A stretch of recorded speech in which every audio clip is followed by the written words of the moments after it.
Last time Sunday we were speaking about the second coming of Jesus Christ. और पिछले रविवार हम बात कर रहे थे यीशु मसीह के दूसरे आगमन के बारे में। Now we see all the different events that are happening, so many pandemics, so many wars, famines, so many troubles all over the world. The sign of Jesus Christ is coming soon. God is speaking to us. और अब हम देख रहे हैं कि हमारे आसपास बहुत सारी चीजें हो रही है, महामारी फैल रही है, युद्ध हो रहे हैं, और ये यीशु मसीह के दूसरे आगमन का चिन्ह है। And we all have to prepare ourselves. और हम सबको तैयार होना है इस बात के लिए। So just as we all prepare for an exam, there is sufficient time. Nobody can say I didn't have any time to prepare, but we have to prepare ourselves. और अभी हमें अब इस चीज के लिए तैयार होना है, जैसे कि हम परीक्षा के लिए तैयार होते हैं, हम ये नहीं कह सकते कि हमारे पास समय नहीं था तैयार होने के लिए। So we see this verse in Revelation chapter 19, verse 7 and 8. प्रकाशित वाक्य 19 अध्याय 7 और 8 वचन। Let us be glad and rejoice, and let us give honor to him. The time has come for the wedding feast of the Lamb, and his bride has prepared herself. She has been given the finest of pure white linen to wear, for the fine linen represents the good deeds of God's holy people. आओ हम आनंदित और मगन हो और उसकी स्तुति करें, क्योंकि मेमने का ब्याह आ पहुंचा और उसकी पत्नी ने अपने आप को तैयार कर लिया है और उसको शुद्ध और चमकदार मलिन मलमल पहनने का अधिकार दिया है, क्योंकि उस महीन मलमल का अर्थ पवित्र लोगों के धर्म का काम है। So the Lord Jesus Christ is going to get all honor and praise from all his saints when we meet him when he comes back. और जो प्रभु यीशु मसीह है, सारी स्तुति आराधना उनको मिलेगी उनके सारे संतों के द्वारा जब वो यहाँ पर वापस आएंगे। We will all give thanks to him because he saved us from hell, from all our bad habits, and filled us with all good things by the power of the Holy Spirit. और हम उसका धन्यवाद देंगे क्योंकि उसने हमें पापों से छुड़ाया है और नरक की आग से बचाया है। And we are the bride of Christ. और हम यीशु मसीह की दुल्हन हैं। And we have to make ourselves ready. और हमें अपने आप को तैयार करना है। To meet as the bride meets her husband, our bridegroom, we have to be ready to meet Jesus Christ. और हमें तैयार होना है, जैसे एक दुल्हन तैयार होती है अपने दूल्हे से मिलने के लिए, वैसे हमें तैयार होना है यीशु मसीह से मिलने के लिए। Now, for a marriage to take place, it doesn't take place in one day. और जब शादी होती है तो वो एक दिन में नहीं होती। So the bride has enough time to prepare to go to her bridegroom's house. और एक दुल्हन के पास बहुत सारा समय होता है जब कि वो दूल्हे के घर जाएगी उसके पहले।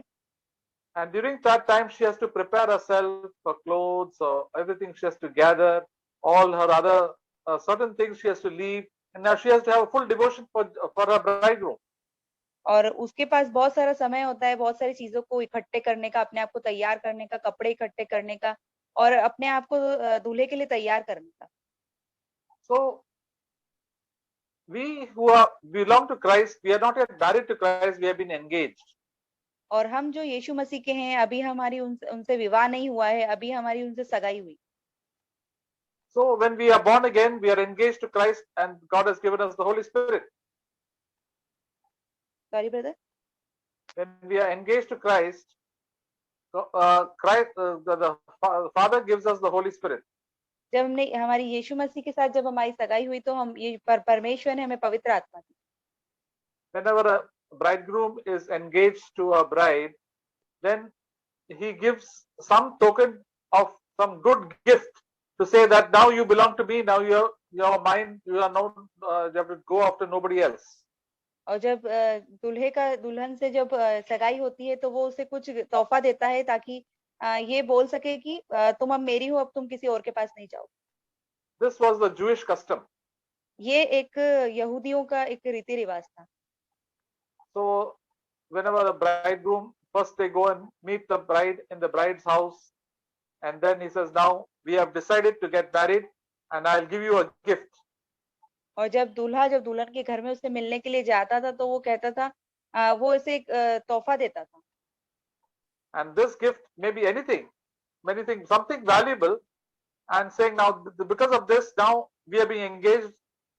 You should not go to any other boyfriend and girlfriend and leave everybody else and you in another about 1 year's time, we will get married. और वो उसे कुछ एक बहुमूल्य चीज़ देता था जिससे कि उनकी सगाई होती थी और फिर वो उससे कहता था कि इसके बाद अब तुम कहीं नहीं जा सकते और 1 साल के बाद हम लोग शादी करेंगे। Then the bridegroom will go back to his own house and he will wait. He will prepare his own house for the bride. और फिर जो दूल्हा है वो फिर से अपने घर जाता था और अपने घर को तैयार करता था दुल्हन के लिए। He was earlier staying with his father's house. Now he starts building another house, making preparations for his wife to come. और पहले वो अपने पिता के घर में रहता था पर अब वो एक नया घर बना रहा है ताकि उसकी जो पत्नी है वो उसमें आकर रहे। But the date of the wedding is decided by his father. और जो विवाह की जो तारीख है वो उसके पिता के द्वारा तैयार की गई। Now the custom in early Israel among the Jews was that they know that he is coming in about 1 year's time. और जो यहूदियों में जो रिवाज था उन्हें पता था कि वो 1 साल के बाद आने वाला है। But the date is not fixed. और जो तारीख थी वो तय नहीं होती थी। So the bridegroom comes as a surprise one day and says, "Come on, let us go." And then the bride has to be ready to leave immediately. और वो जो दूल्हा था वो अचानक से आ जाता था और उसके लिए दुल्हन को तैयार होना होता था। So she prepares all her clothes and everything, and all the wrong habits she has got. She breaks all her other relationship, and she has just waiting for the time and preparing herself to meet her bridegroom. और उसे तैयार होना पड़ता था अपनी सारी जो भी रिश्तेदार है उनको छोड़ करके अपने दूल्हे के लिए तैयार होना पड़ता था। She tells her friends also, "Be prepared. One day we have to leave, and we will not give much notice. The bridegroom will come, and immediately we have to leave and go to the bridegroom's house, and there the marriage will take place." और कुछ उसके दोस्त भी होते थे जो कि उन्हें भी तैयार होना पड़ता था कि अचानक से जब भी दूल्हा आएगा तो हमें उनके घर जाना है और वहां शादी होगी। So the bride, it was like a surprise visit. और ये एक अचानक से आ जाने वाला एक काम होता था। But the bride is already told in future, one of these days I'll come, but the time and the date is not fixed. और जो दूल्हा है वो बोल देता था कि एक दिन में जो है आऊंगा, परंतु जो समय होता है और तारीख होती है वो तय नहीं होती थी। So the bride is always a little nervous to say, now, today or tomorrow or day after, which day they will come, this week, next week, like that. She is always quite anxious now, may be coming, may not be coming. Today it didn't come, maybe tomorrow he may come. और तो दुल्हन जो है वो हमेशा इस बात में की चिंता में लगी रहती थी कि आज आ सकते हैं या कल आ सकते हैं, कभी भी वो आ सकते हैं। So every day she is ready. और इसलिए उसे हर दिन तैयार होना रहता है। And then one fine day, suddenly the bridegroom comes with his friends and says, come, we will go in a few hours. और एक दिन फिर दूल्हा जो है अपने दोस्तों के साथ आ जाता है और फिर बोलता है कि हमें जाना है कुछ ही घंटों। And then she is already ready, so she comes, and then all the other her relatives also go, and they go to the husband's place, and they get married, and they have a big feast. और फिर जो उसके दुल्हन होती है वो पहले से ही तैयार होती है, उसके रिश्तेदार सब लोग मिलकर के दूल्हे के घर जाते हैं और वहां पर एक बड़ा भोज होता है। This is how when Jesus said in Matthew chapter 25, suddenly the bridegroom, they said, "Oh, the bridegroom has come, so let us all get up and be ready, and let us go." और यही मत्ती के 25 अध्याय में यीशु मसीह ने कहा था कि दूल्हा अचानक आएगा और आप सबको तैयार रहना है कि हमें जाना है इसलिए। So likewise, brothers and sisters, we have to be ready, and suddenly Jesus will come. और इसीलिए भाइयों बहनों हमें तैयार रहना है क्योंकि यीशु मसीह अचानक से आ जाएंगे। Jesus has told us over and over again, be alert, be ready, don't get entangled with the things of this world, keep your love and affection for me. और यीशु मसीह ने हमें बार-बार ये बात कही है कि सतर्क रहो, हमेशा तैयार रहो और इन संसार की चीजों में उलझ कर मत रह जाओ। But like many people, they say, okay, that doesn't matter, the Lord will come, I will get ready. But they keep on fooling around with other boys and keep on going, doing the things which the bridegroom does not like. Then suddenly they will not have time to get ready. और जो बहुत सारे लोग होते हैं वो इधर-उधर घूमते हैं, हाँ ठीक है दूल्हा आने वाला होगा पर वो इधर-उधर किसी और के साथ घूमते फिरते रहते हैं। And then like that 5 foolish virgins, they were left behind. और उन 5 मूर्ख कुंवारियों की तरह वो पीछे छूट जाते हैं। But the 5 wise virgins, they were ready, and they had sufficient oil, They prepared themselves very well. पर जो 5 बुद्धिमान कुँवारियाँ थी वो उन्होंने अपने आप को तैयार किया था और उनके पास जो अपनी उनकी कुप्पी में तेल भी था। We prepared, we take heed to the warnings given by God, and we said, no, I'm not going to do these things now. Jesus is coming soon. I'm not going to go here. I'm not going to do this. I'm not going to talk like this. I'm not going to see these movies. I'm going to do everything that is pleasing to the Lord. और हमें वो सब काम जो परमेश्वर को पसंद नहीं है, जो बहुत सारी तरह की अलग-अलग मूवीज़ देखना, यहाँ जाना, इस तरह से बात करना, वो जो भी प्रभु को पसंद नहीं है, वो हमें नहीं करना है। So one day Jesus is going to come, and all those who are ready, the Lord will take us in the air, and we'll meet the Lord, and we'll go for the wedding feast, and there'll be great rejoicing. और एक दिन प्रभु अचानक आ जाएँगे, जो प्रभु के लिए तैयार होंगे, उनको ले जाएँगे और वहाँ पे एक बड़ा भोज होगा फिर। But for those believers who are not ready, there will be a great depression and gloom because they were very careless. वो जो विश्वासी जो ऐसे हैं, जो तैयार नहीं है, उनके लिए बहुत निराशा की बात होगी, वो बहुत दुखी होंगे क्योंकि वो बहुत लापरवाह थे। And the sad thing is that so many believers are very, very careless. और ये बहुत दुःख की बात है कि बहुत सारे विश्वासी जो हैं, वो लापरवाह हैं। They are loving worldly things and going after worldly pride and worldly attractions, and because of that, their love for God is so less. और वो सांसारिक वस्तुओं से प्रेम रखते हैं, सांसारिक जगहों पर जाते हैं, इसलिए परमेश्वर से उनका प्रेम बहुत कम है। And the Lord gives us time to prepare, and even though we make mistakes, we can humble ourselves and be honest before God and repent. और परमेश्वर हमें तैयार होने के लिए समय देते हैं, परमेश्वर के सामने हम सत्य बोलें और अपना मन फिराएँ। So this is a long race. Sometime we don't know when Jesus is going to come or when we will meet the Lord. So, but we have to be ready every day. और हम नहीं जानते कि प्रभु कब आएँगे, कब हम परमेश्वर से मिलेंगे, पर हमें उनके लिए प्रतिदिन तैयार रहना। So we have to cleanse ourselves from all sin every day and all bad attitudes, unloving thoughts, love God, love God's people. और हमें अपने सारी बुरी आदतों से छुटकारा पाना है रोज और प्रभु को प्यार करना है, प्रभु के लोगों से प्यार करना We belong to Him. We have to please the Lord. है। हम परमेश्वर के हैं और हम परमेश्वर को खुश करें। In Second Timothy, दूसरा तिमोथी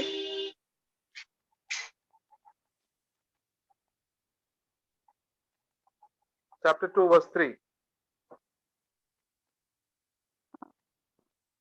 दूसरा अध्याय तीसरा वचन। And 3 and 4. It says, suffer a hardship with me, a good soldier of Christ Jesus. No soldier of active service entangles himself in the affairs of everyday life, so that he may please the one who has enlisted him as a soldier. तीसरा और चौथा वचन, मसीह यीशु के अच्छे योद्धा की नाई मेरे साथ दुख उठा। जब कोई योद्धा लड़ाई पर जाता है तो इसलिए कि अपने भर्ती करने वाले को प्रसन्न करे, अपने आप को संसार के कामों में नहीं फंसाता। So the Lord has called us to be soldiers, to fight for Him against the devil and help and bring other people also into the kingdom of God. और परमेश्वर ने हमें बुलाया है ताकि हम एक सैनिक की तरह उसके लिए लड़ सकें, शैतान से लड़ सकें और sorry brother, And bring others also into the kingdom of God. और परमेश्वर के राज्य में दूसरों को भी लेकर आते। And but we have to not to get entangled ourselves in the affairs of this everyday life. पर हमने अपने आप को यहाँ के जो संसार के काम है इसमें फंसाना नहीं। Like a soldier, they don't get into politics and fight in the streets and all. No, they've got a dignity. No, we are called to be soldiers. We have to please our government. We'll fight for India. So they don't get entangled with all these street fights and money matters and all. They are got a dignity about it. और जो सैनिक होते हैं वो इधर उधर की बातों में फंसते नहीं हैं, जो सड़कों पे लड़ाइयाँ होती हैं उनमें फंसते नहीं है, परंतु वो जो सरकार होती है उसको खुश करते हैं। Now you and I have been called to please our Lord Jesus Christ. We are His bride, and we have to live for God. और हम और आप बुलाए गए हैं यीशु मसीह की दुल्हन होने के लिए और उनको खुश करने के लिए। We are not people of this world, live like the world and talk like the world and behave like the worldly people. और अब इस संसार के नहीं है कि इस संसार के लोगों की तरह बात करें, उनकी तरह सोचे, उनकी तरह व्यवहार करें। So people who behave like that are not faithful. जो लोग उनकी तरह व्यवहार करते हैं वो विश्वास योग्य नहीं होते। They are entangling themselves with the result that devotion to God is gone. और वो अपने आप को इधर-उधर फँसाते हैं, इसलिए परमेश्वर के प्रति जो उनकी भक्ति है वो खत्म हो जाती है। And then when the Lord comes, they are not ready. और जब प्रभु आएँगे तो वो तैयार नहीं होंगे The Lord says, I don't know you. और प्रभु कहेंगे मैं तुम्हें नहीं जानता। You are fooling here and there with so many other worldly things which I did not like. And how can I take you up and you can be my bride? और तुम जो है जो चीज़ें मुझे पसंद नहीं है उन सब चीज़ों के साथ इधर-उधर घूम रहे हो, कैसे मैं तुम्हें अपने साथ ले जाऊँ अपनी दुल्हन होने के लिए? See, when Jesus came for the first time in the world, देख जब यीशु मसीह पहली बार इस संसार में आए, the Heavenly Father did not told only very few people that this is the Son of God. और परमेश्वर पिता ने बहुत ही कम लोगों को बताया कि ये जो है परमेश्वर के पुत्र हैं। There was the nation of Israel. Everybody was reading the Bible, worshiping God, doing sacrifices, and so much of praise and worship was going on in the temple. और एक बहुत बड़ा जो राज्य था इज़राइल और वहाँ पे बहुत सारे बलिदान होते थे और स्तुति आराधना होती थी परमेश्वर की। Lot of Bible studies were going on. और बहुत सारा बाइबल का जो अध्ययन था वहाँ होता था। But God kept this as a top secret and only few people knew about it. और पर परमेश्वर ने इसे एक रहस्य की तरह रखा और कुछ ही लोगों सिर्फ इसे जान पाए। For 30 years, nobody knew that Jesus Christ is the Son of God who's going to be the Savior of the world. 30 सालों के लिए किसी को भी ये पता नहीं था कि यीशु मसीह जो है संसार के उद्धार करता है। Who are the people who knew? कौन थे वो लोग जिन्हें पता पड़ा? It was Mary and Joseph, his mother and father. और वो थी मरियम और यूसुफ जो उसके माता-पिता थे। Then there was Elizabeth and Zacharias, who was Mary's cousin sister or some relative of Mary. और वो थी एलिजाबेथ और जकरिया जो कि मरियम के कजिन्स थे। They were their son was John the Baptist. और उनका जो पुत्र था वो यूहन्ना बपतिस्मा देने वाला था। They were God-fearing people, but poor people.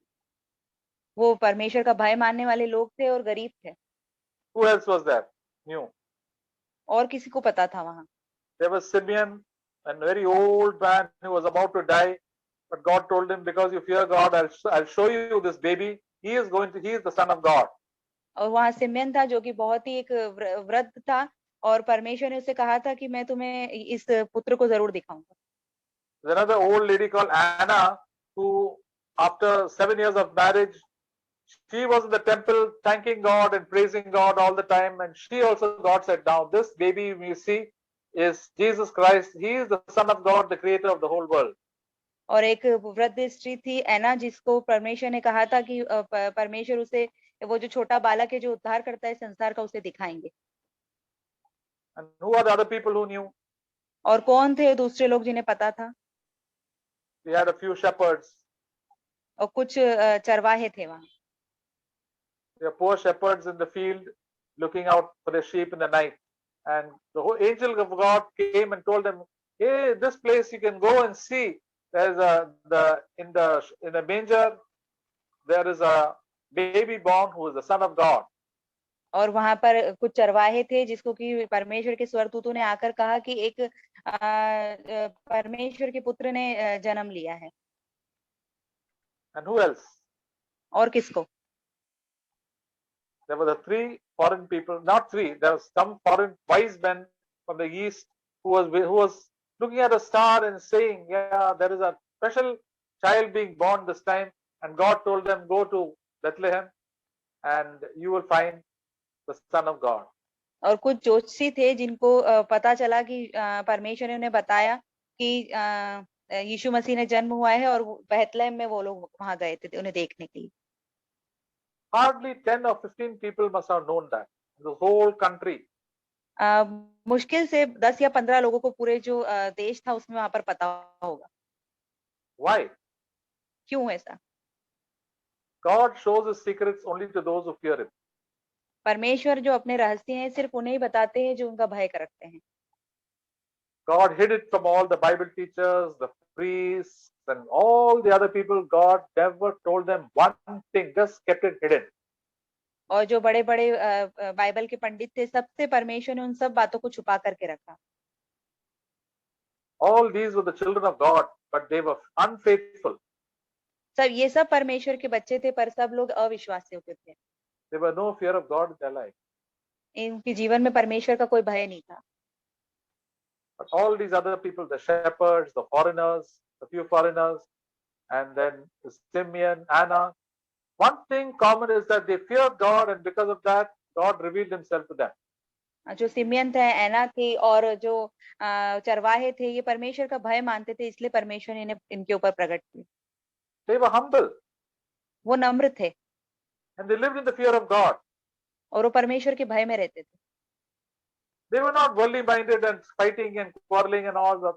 They were preparing themselves. One day they said, God had told them that my son will be born in Bethlehem, and they knew it, but then they were preparing themselves, their hearts for the Lord. और वो बहुत ज़्यादा नम्र थे, वो अपने आप को सांसारिक बातों में इधर-उधर नहीं मिलाते थे, वो अपने आप को तैयार हो रहे थे, अपने आप को तैयार कर रहे थे क्योंकि परमेश्वर ने उनसे कहा था कि एक दिन बैतलहम में उनका पुत्र जन्म लेगा। The same way when Jesus comes up again for the second time, और ऐसी तरह से जब यीशु मसीह दूसरी बार आएँगे, Jesus said that when he comes, the second coming will be like the times of Noah. और यीशु मसीह ने कहा जब वो उनका दूसरा आगमन होगा तो वो नूह के समय के जैसा होगा। And how many people were saved in the time of Noah? और नूह के समय में कितने लोग बचाए गए थे? Noah and his family, total 8 members. और नूह और उसके पूरा परिवार कुल मिलाकर 8 लोग। So it is going to be a small number of people who really fear God. और बहुत ही कम लोग होंगे जो परमेश्वर का भय मानते हैं। When you look at all the Christians around us, everybody is interested in all outward activity. Nobody is interested in fearing God and living humbly before God. और हम जो मसीह जगत में देखते हैं कि कितना सारा लोग बहुत सारी गतिविधियों में लगे रहते हैं, पर परमेश्वर के भय को कोई नहीं मानता है। Everybody is getting entangled with all the worldly attractions and food and clothes and weddings and buying and selling and so many things. और सब लोग जो है इस संसार की बातों में फंसे हुए हैं, कपड़े खरीदना, खाना-पीना, बेचना, खरीदना इन सब चीज़ों में। The devil is giving so many attractions to so many people. और जो शैतान है बहुत सारे प्रलोभन दे रहा है बहुत सारे लोगों को। So many believers are falling for it. और बहुत सारे जो मसीह हैं वो भी उसका पीछा कर रहे हैं। And because of that, their love has grown cold. और इसीलिए उनका प्रेम जो है वो ठंडा पड़ गया है। But we should be like Noah, who was the preacher of righteousness. Tell everybody to repent, turn to God.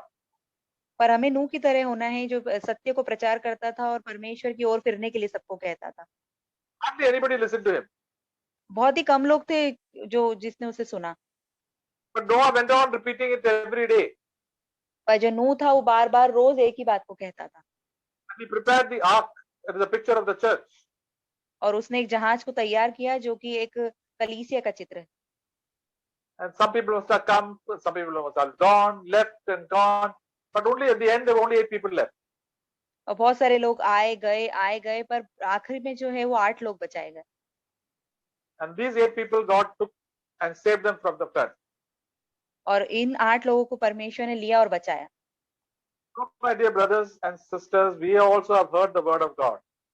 और भाइयों और बहनों हमने भी परमेश्वर के शब्द वचनों को सुना है। We have to be steadfast to the end. और हमें भी अंत तक धीरज धरे रहना है। Because Jesus said, those who endure to the end will be saved. क्योंकि यीशु मसीह ने कहा जो अंत तक धीरज धरे रहेगा उसी का उद्धार होगा। We have to run away from things that the attractions of this world and say, Lord, if it is not pleasing to you, I will not go there, I will not do it. और जो इस संसार की बातें हैं हमें आकर्षित करती है उनसे हमें भागना है और परमेश्वर से कहना है प्रभु अगर आपको नहीं पसंद है तो मैं नहीं करूंगा ये। Nobody can give an excuse that God did not give them time to prepare. कोई भी ये बहाना नहीं ले पाएगा कि परमेश्वर ने उन्हें समय नहीं दिया तैयार होने के लिए। Today we heard the news of one Indian student in Ukraine who got killed by the missile attack and bomb blast. और हमने सुना आज जो एक भारत का जो एक छात्र था वो यूक्रेन में मिसाइल के अटैक से मारा गया। See, the Indian government already told all the students, please leave, war is coming, war is coming. और जो इंडिया की जो गवर्नमेंट थी उसने पहले से ही कह दिया था कि युद्ध होने वाला है उस जगह को छोड़ दो। But many of them chose to stay behind and take the risk. पर वहाँ बहुत सारे लोगों ने वहाँ रहना चाहा और रिस्क लेना चाहा। Now they are in a big problem to get out because now they cannot get out. अब वो बहुत बड़ी समस्या में हैं, उन्हें बाहर निकलना है पर वो निकल नहीं पा रहे हैं। When the warning is given, we must immediately listen to it and run away from that place. और जब चेतावनी दी जाती है तो तुरंत ही हमें वहां से निकल जाना चाहिए। God always warns us, come out of Babylon. Don't get entangled with the worldly people and worldly believers. और परमेश्वर हमेशा हमें चेतावनी देते हैं कि बेबीलोन में से बाहर निकल आओ, संसारिक लोगों के साथ फंसो मत जाकर। Babylon is a church where there are only worldly believers and worldly attractions. और बेबीलोन एक ऐसे कलीसिया है जहाँ पर सिर्फ सांसारिक लोग हैं और सांसारिक बातें हैं वहां पर। And the spirit of Babylon is most there in most of the churches uh, in India and everywhere. और भारत में भी और बहुत सारी जगहों पे जो बेबीलोन का जो कलीसिया का आत्मा है वो है। It comes also in CFC also. और वो सीएफसी में भी है। So we have to keep separate from that. Said no, I want to love the Lord and I want to please Him. Be faithful in my daily life every day. पर हमें उन सब बातों से अलग रहना है, प्रभु को खुश करना है हमारे प्रतिदिन के जीवन। Day by day we have to please the Lord and God fills us with the Holy Spirit. और परमेश्वर के प्रति हमें जीना है और परमेश्वर हमें दिन प्रतिदिन पवित्र आत्मा से भरे। And then we will continue to have joy and peace and love in our heart. और फिर हमारे हृदय में शांति, आनंद और प्रेम हमेशा बना रहेगा। And it says in Revelation chapter 19 verse 8, we will be doing only good deeds. और प्रकाशित वाक्य की बस 19 verse 8, 18 हाँ, verse, प्रकाशित वाक्य 19 अध्याय 8वां वचन में लिखा है कि फिर हम सिर्फ भले काम करें। we will be given white clothes which is represent the good deeds of the saints. और हम जो भले काम करता है उसके धार्मिक वस्त्र में दिए जाएंगे। So that means every day God has given us so many good things to do. और इसका मतलब ये है परमेश्वर ने प्रतिदिन हमें बहुत सारी अच्छे काम करने के लिए दी। We can pray, we can read the word of God. हम प्रार्थना कर सकते हैं, परमेश्वर के वचनों को पढ़ सकते हैं। We can think good things and think more of the kingdom of God rather than the worldly things. हम बहुत अच्छी चीजों को सोच सकते हैं, परमेश्वर के राज्य के बारे में सोच सकते हैं बजाय कि इस संसार की चीजों के। And we can do good to all people and to all the saints. और हम सारे संतों के साथ और सारे लोगों के साथ भला कर सकते हैं।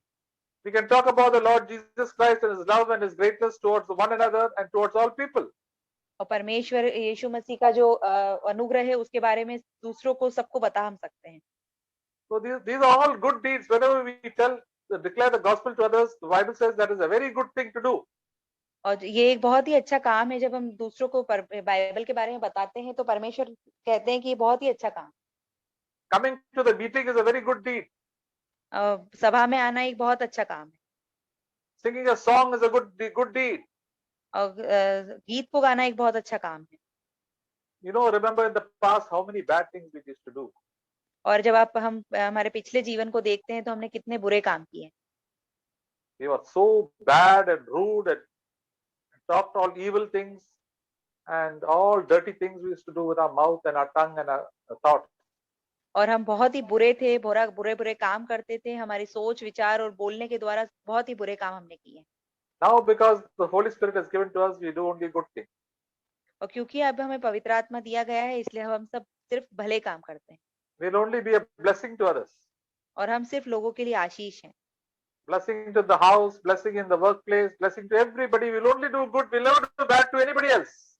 और हम हमारे घर में, हमारे दफ्तर में, हर जगह सिर्फ भला करेंगे और उनके लिए आशीष बनेंगे। Instead of telling only lies, we tell only the truth. और झूठ बोलने की बजाय हम सिर्फ सच बोलेंगे। And others also know that we are people who only tell truth. We'll never do bad to anybody. और दूसरे लोगों को भी ये पता होगा कि हम हमेशा सच बोलते हैं और कभी किसी के साथ बुरा नहीं करते। So we will be like a light to the world. और हम ज्योति की तरह होंगे इस संसार के लिए। So that is how we have to live every day, brothers and sisters. और भाइयों बहनों, इसी तरीके से हमको रोज जीना है। This is how Jesus lived and walked. और इसी तरीके से यीशु मसीह रहे और चले। And when we do like that, the devil and all his evil people will be against us. और जब हम ऐसे करेंगे तो शैतान और जो भी जितने बुरे लोग हैं हमारे खिलाफ होंगे वो। But we must not get afraid. पर हमें डरना नहीं। We sang that song that when we follow Jesus, it is like walking on a path of thorns. और हमने इस गीत को सुना कि यीशु की पंक्ति के पीछे जब हम चलेंगे तो कांटों के ऊपर हम चल रहे हैं, इस तरह से होगा वो। But we have to endure that difficulties and problems. पर हमें उन सब बातों में धीरज को धर के रखना है। And one day we will win the prize and we will say, yeah, I was tired in this world, but God now has given me rest and I can see Jesus and I'm seeing Jesus who's my bridegroom. और एक दिन जब यीशु मसीह आएंगे तो हम जो है हमें इनाम देंगे और हम उन्हें एक दूल्हे के समान देखेंगे। And I was waiting for them for all these years and all this time. और फिर मैं जो है इस समय के लिए हमेशा से इंतजार कर रहा हूँ। And then from all eternity, we can enjoy the presence of God. और परमेश्वर की उपस्थिति को पूरे अनंत काल तक हम आनंद उठा पाएंगे। So, my dear brothers and sisters, let us prepare every day. तो भाई और बहनों, हमको हर एक दिन तैयार होना है। Today, if you have made a mistake, doesn't matter. Get up and walk and prepare better. और आज हमने गलती की है, कोई बात नहीं, हम उठें और वापस से फिर अपने आप को सही करें। To say forgiveness is a very good thing. और जो माफ कर देना है लोगों को, वो बहुत ही अच्छी बात है। And to say sorry also is a very good thing. और दूसरों को दूसरों से माफी मांग लेना, ये भी बहुत अच्छी बात। That makes us more and more humble. और ये हमको और भी ज्यादा नम्र बनाता है। So this is how the Holy Spirit is teaching us to do things that are good in the sight of God. और इसी तरीके से पवित्र आत्मा हमें सिखा रहा है जो परमेश्वर की नजर में सही है वो बातों को करना। So we can be a blessing to all the believers and all the people around us. और हम दूसरों के लिए आशीष का कारण बन सकते हैं, जो हमारे आसपास के लोग हैं और जो विश्वासी हैं उनके लिए भी। And by the power of the Holy Spirit, then we will be ready. और परमेश्वर के पवित्र आत्मा की सामर्थ से फिर हम तैयार हों। But let us not. So that's why we must never go back into the world like so many believers are gone. और बहुत सारे जो विश्वासी हैं वापस संसार में चले गए हैं, उनकी तरह मैं वापस संसार में नहीं जाना है। And many times they deceive themselves saying we are Christians, we are baptized in water, we are speaking in tongues, we are going to CFC, and they think that they are saved. और बहुत सारे लोग ऐसे हैं जो बोलते हैं हमने पानी का बपतिस्मा लिया है, हम अन्य भाषा में बात करते हैं और उन्हें ऐसा लगता है वो बचा लिए गए हैं। No, it is Jesus said those who endure to the end will be saved. नहीं, ऐसा नहीं है, पर यीशु मसीह ने कहा है जो अंत तक धीरज धरेगा उसी का उद्धार होगा। Where is your love? Is it love towards Jesus or love towards the world? और आपका प्रेम किधर है? प्रेम आपका यीशु मसीह की तरफ है या इस संसार की ओर? So let us judge ourselves and cleanse ourselves. हम अपना जो न्याय है वो प्रतिदिन करें और अपने आप को शुद्ध करें। Then we will have the presence of God with us. और फिर परमेश्वर की जो उपस्थिति है वो हमारे साथ होगी। Amen. We can hear Brother Rathaswamy share, and after brothers also can share one by one. I thank God for today's encouraging words. परमेश्वर के प्रोत्साहित वचनों के लिए आज मैं परमेश्वर का धन्यवाद करता हूँ। So, as we heard, we all have time to prepare for the coming up our Lord. और जैसा कि हमने सुना कि हम सब लोगों के पास बहुत सारा समय है यीशु मसीह के आगमन के लिए तैयार होने का। God sees our heart and our faithfulness in small things. परमेश्वर जो है हमारे हृदय को और हमारी विश्वास योग्यता को देखते हैं, हमारे प्रतिदिन के जीवन में जो छोटी-छोटी चीजें होती है उसमें। Well done, good and faithful servant, enter into the joy of your Lord. बहुत अच्छा किया मेरे विश्वास योग्य दास, मेरे जो खुशी है उसमें तुम भी शामिल हो। That is the word of Jesus. Jesus should say at his coming these same words we have to hear, my brothers and sisters. और ये यीशु मसीह के शब्द हैं और ये ही जब यीशु मसीह दोबारा आएंगे तो आपको और मुझे यही सुनना है मेरे भाई और बहन। So now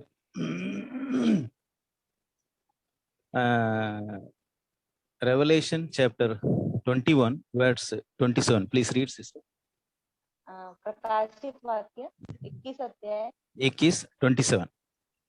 27 वचन। और उसमें कोई अपवित्र वस्तु या घृणित काम करने वाला या झूठ का गढ़ने वाला किसी रीति से प्रवेश न करेगा, पर केवल वे लोग जिनके नाम मेमने के जीवन की पुस्तक में लिखे हैं। Yes.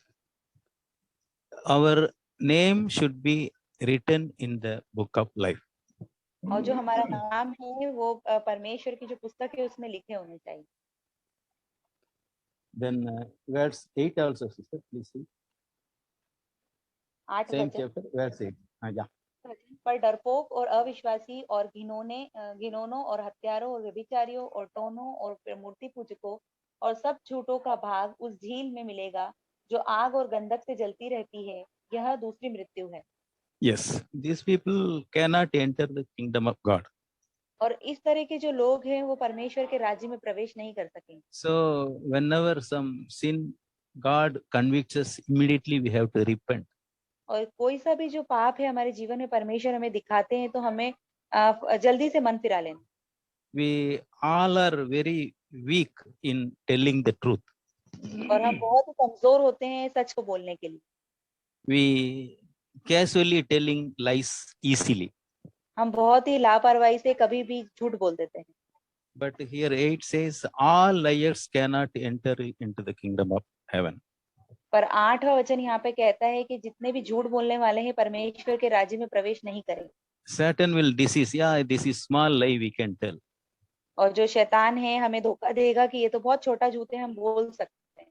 As we heard last time, be awake, my dear brothers and sisters. भाइयों बहनों, जैसे हमने पिछली बार सुना कि हमेशा जागते रहें, Pray always. हमेशा प्रार्थना करते रहें, Then Jesus will help us. Amen. फिर प्रभु हमारी मदद करेंगे। आमीन। Amen.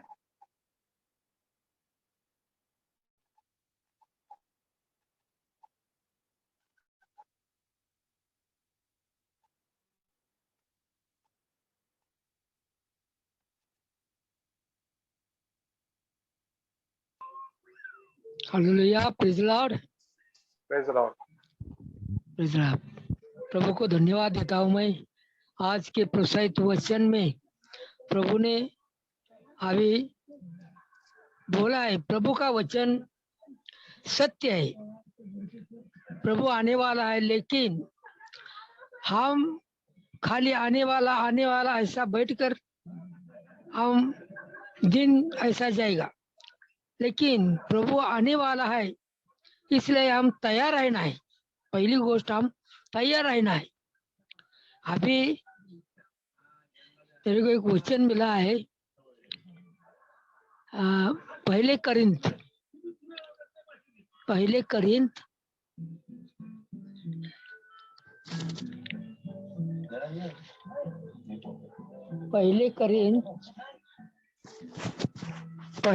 का 9वां अध्याय और 24-25। पैजेच्या धावणीत धावणारे सर्व धावतात, पण एकालाच पैज मिळते, हे तुम्हाला ठाऊक नाही काय?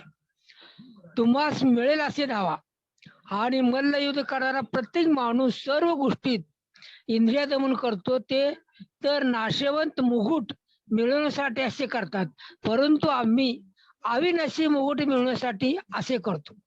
प्रभूला स्तुती असो। आज आम्ही खरोखर प्रभू येणारा म्हणून त्या पैजेमध्ये आम्ही प्रभूची वाट बघणारे शेवटच्या मूर्ख रुमासारखं आम्ही असू नये। तर आम्ही काय केलं पाहिजे? आम्हाला जे मिळेलच आम्ही असा विश्वास धरून आम्ही त्या ठिकाणी गेलं पाहिजे। कारण अभी ये नाशवंत मुकुट है ना, नाशवंत मुकुट के लिए लोग क्या करता है? खूब गड़बड़ करता है। हमारा तो मुकुट है अविनाशी मुकुट है। ये अविनाशी मुकुट मिलने के लिए हमको बहुत मेहनत करना मांगता है, हमको बहुत प्रभु की राह देखना मांगता है। फिर अब एक वचन है लूका सुवर्तमान में, अब एक वचन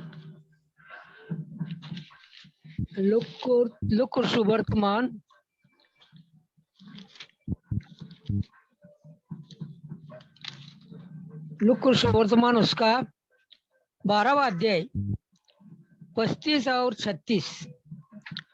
तुमच्या कमरा बांधलेल्या व तुमचे दिवे लावलेले असोत, आणि जी माणसे आपला धनी लग्नाच्या जेवणाळेहून केव्हा माघारी येईल, आणि त्याने येऊन दार ठोठावल्यावर आपण लगेच त्याच्यासाठी ते दार उघडावे म्हणून त्याची वाट पाहतात, त्यासारखे तुम्ही असावे। आम्ही कसं असलं पाहिजे? प्रथम आमच्या कमरा बांधलेला मी असलं पाहिजे, आमचे दिवे लावलेले असले पाहिजेत, आणि आमचा धनी ज्यावेळेस येणार, धनी लग्नाच्या वेळेस जेवणातून जेव्हा येणार आणि तो दार ठोठावणार, त्यावेळेस आम्ही कसं असलं पाहिजे? त्याच्यासारखे तुम्ही असा वाट पाहण्यासारखं आम्ही असलं पाहिजे। आज प्रभु के लिए हम राह देखने वाले लोग चाहिए, क्योंकि प्रभु का आने का समय है। इस समय में हमारी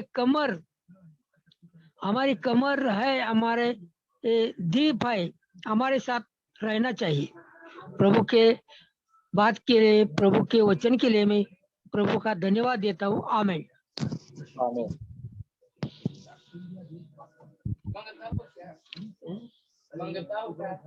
मंडली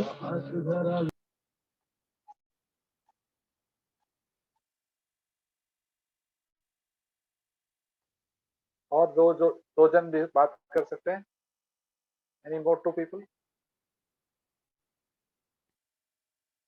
का दिल से प्रभु ने क्या कह रहा है उसके बाद। प्रभु की स्तुति हो। Brother, praise the Lord.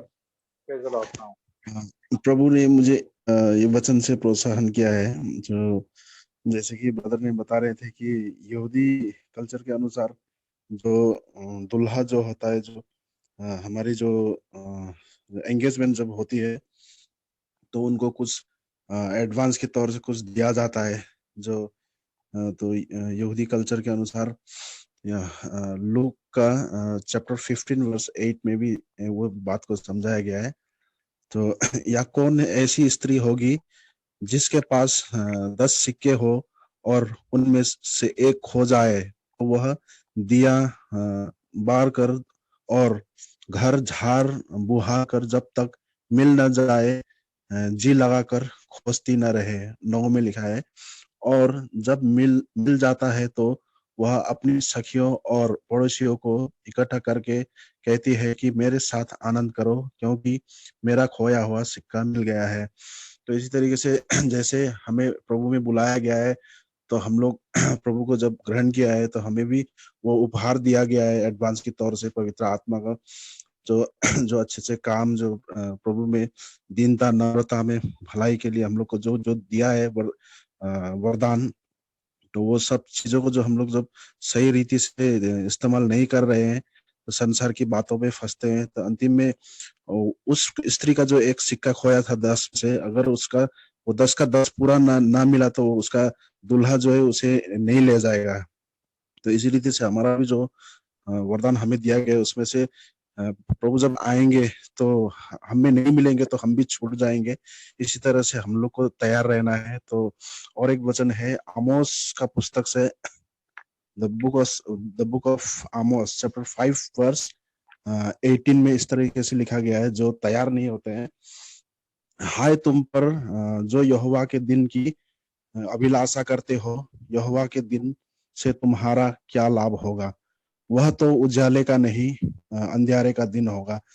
तो यदि हम अपने आप को नहीं जांचते, तैयार नहीं करते हैं, तो हम लोग को सेकंड कमिंग के लिए जो हम लोग उत्साह से जो बाट जोते हैं तो कहीं व्यर्थ न हो जाए, इसी चीज को चिंता करते हुए हम लोग दिन प्रतिदिन जितने दिन भी जो बाकी है हम लोग अपने आप को जांचते हुए, तैयार करते हुए हम प्रभु की मार्ग में चलते रहे, तो हम अपने आप को तैयार कर सकते हैं। इस तरीके से प्रभु की स्तुति हो। आमीन। आमीन।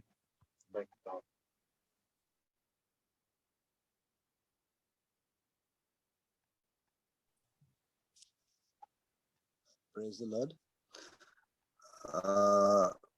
मैं थोड़े कल के दिन जो है मैं थोड़ा इसमें मेडिटेशन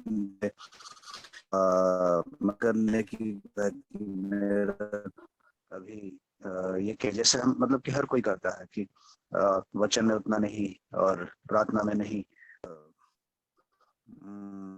थॉट जो है प्रभु ने मुझे मन में दिया कि जैसे कि एग्जाम पतंग का है, काइट का है, कि काइट तब तक ऑल्टीट्यूड पकड़ता है, वो तब तक ऊंचाई पकड़ता है और ऊंचाई बढ़ता जाता है जब तक उसका जमीन के साथ कनेक्शन है, जब तक धागा, जब तक डोर किसी के हाथ में है और वो जमीन से कनेक्टेड है, और दूसरा कि उसको रेजिस्टेंस मिल रहा है, उसका हवा का लगातार जो है दबाव मिल रहा है। तो इसी तरह से हमारा स्पिरिचुअल लाइफ भी ऐसा ही है कि यदि हम दीन ना रहे, यदि हम हम्बल ना रहे, अगर जमीन के साथ मैं अगर लगा ना रहूं, तो मैं जो है अपने जैसे इमोशंस में, भावनाओं में मैं खो जाऊंगा। जैसा बिना डोर का, जब डोर कट जाता है पतंग का, तो वो भले ही थोड़ी देर के लिए ऑल्टीट्यूड पकड़ता है, लेकिन अल्टीमेटली वो जमीन को ही नीचे उतरता है। उसी तरह से वो डोर के बारे में परमेश्वर ने कहा कि जैसे ज्यादा वोर्न आउट हो गया है तो कभी कभी कट जाता है, तो उसी तरह से यदि मेरे जीवन में प्रार्थना और बाइबल के वर्ड्स अगर मैं नहीं अपने अंदर रखूं, तो भी मैं वही परिस्थिति में आ सकता हूँ।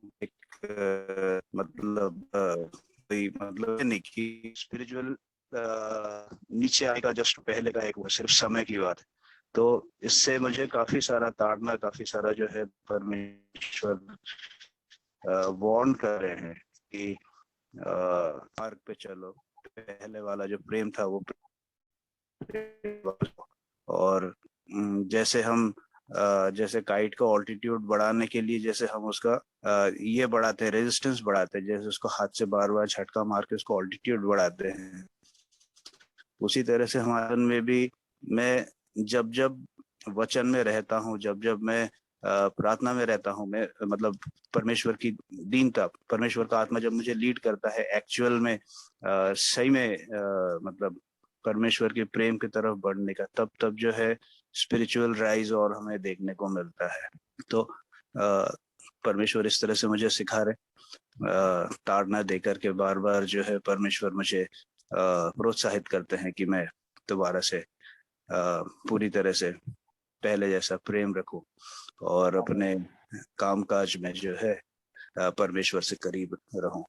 प्रेज द लॉर्ड, आमीन। हालेलुया। तो प्रभु का धन्यवाद हो। प्रभु हम जो कुछ भी करें प्रभु की महिमा के लिए करें। तो प्रभु हमको पवित्र आत्मा दिया है, father has given us the Holi spirit. तो हमको निराश होने का जरूरत नहीं, क्योंकि प्रभु हमको होली स्पिरिट दिया है। होली स्पिरिट के तरफ हम सब विजय हो सकते हैं हर चीज में। I can do all things the apostle Paul कहता है, Christ Jesus who strengthens me. Holy spirit strengthens us, help us to overcome all sin, all वर्ldliness, say no to relatives, no to say to friends, no to Facebook, all the unnecessary attractions. God can give us the strength to overcome. तो हमको कुछ बहाना बनाने की जरूरत नहीं है। And God is there to help us every day. He speaks to us. हमको हमसे बातें भी करते हैं। प्रभु की धन्यवाद करें। प्रभु की शांति हमेशा, संगति, सहभागिता हमारे साथ हमेशा रहेंगी।